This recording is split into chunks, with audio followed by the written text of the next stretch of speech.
whilst the first Skyline movie, released back in 2010, made a decent profit at the box office, almost $80 million from a $10 million-ish budget. The majority of the reviews dished out to the sci-fi yarn were not exactly kind. With 15% on RT and a current 4.4% from users on IMDb, the film has often received widespread derision from both critics and general audiences alike. Even in the microcosm of Den of Geek, it has its fans and its not fans. One reviewer here was only just recently championing the film, comparing it favorably to another sci-fi flick released around the same time, but another is historically on the other, more disappointed side, giving it 2 stars in their review and later publishing a "What Went Wrong" piece that is still very much worth a read. In the interest of full disclosure, I was pretty much in the not a fan camp, despite acknowledging that the film's special effects stood out as genuinely impressive. But regardless of anyone's opinion on the matter, the first film made enough money to eventually justify pushing a follow-up story in front of cameras, and with this outing those visual wizards the Strauss brothers have apparently chosen to adopt more of a production role instead, concentrating on their hydraulics in-house effects and handing over the sequel reins to first-time writer-director Liam O'Donnell. It's a considerate move that shows stepping aside somewhat and putting your faith in someone else can absolutely be the right choice, because, and on some level, I still can't believe I'm saying this, beyond Skyline isn't just one of the best genre films of 2017, it's one of the best and most ambitious sci-fi action movies I've seen in the last decade.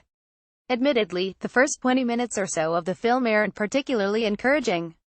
We meet Mark Frank Rio, perhaps best known at this point for his turn as Crossbones in the MCU and as the star of the Purge sequels, a tough-as-nails detective who is still coping with some serious grief over the loss of his wife, and we're also introduced to his incredibly, spectacularly irritating son Trent Johnny Weston, who is turning into quite the pain in his father's ass as he too deals with his mother's death, getting into fights and rebelling against, well, whatever's in his path at the time.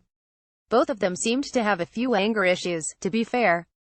The initial dialogue between the pair is a bit of a cringe, but luckily there's not much of it to sit through before we pivot to the whole alien invasion setup from the first film. Beyond Skyline takes place in a concurrent timeline, so we get to witness that familiar and entirely unfriendly alien race once again descend upon the Earth to scoop up lots of cool human brains for their collection. But there is no farting around in a penthouse for what seems like eons, for these two were quickly rushed out of the introductory phase and into some full-blown alien on human brutality, and that's where the film kicks into high gear.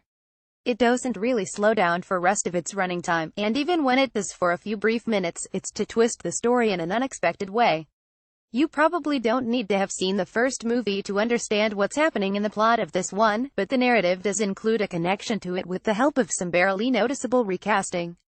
Lovely and well-meaning characters we meet in the first act are horrifyingly dispatched one by one until Mark is on a one-man mission to survive a constant stream of extraterrestrial savagery, but instead ends up with quite the badass gang. Indonesian martial artists Iko Uwais and Yayan Ruhian from Gareth Evans The Raid are both on board to heighten the action with their own brand of Salat-flavored violence, and beating back the invading force once and for all becomes a rather thrilling team effort to behold. Truly, it's hats off to O'Donnell here. He displays a kind of confidence behind the camera rarely seen in a first-time director, and the editing is superb, harmoniously creating the type of action that we just don't have enough of these days, easy to follow with the naked eye, but still bursting with frenetic energy. The effects are also inevitably fantastic. Much like in Skyline, they're not just exceptional for the budget, but right up there with projects granted 20 times the budget, which you'd expect in a passion project from Hydraulics. This time, though, they aren't the best thing about the film, but just another integral piece of the action puzzle. Overall, then, it's quite the colossal shame that Beyond Skyline won't be blessed with the widespread release and promotional push that its predecessor received. It's bloody good fun. Beyond Skyline will premiere at Horror Channel Fright Fest on the 28th of October.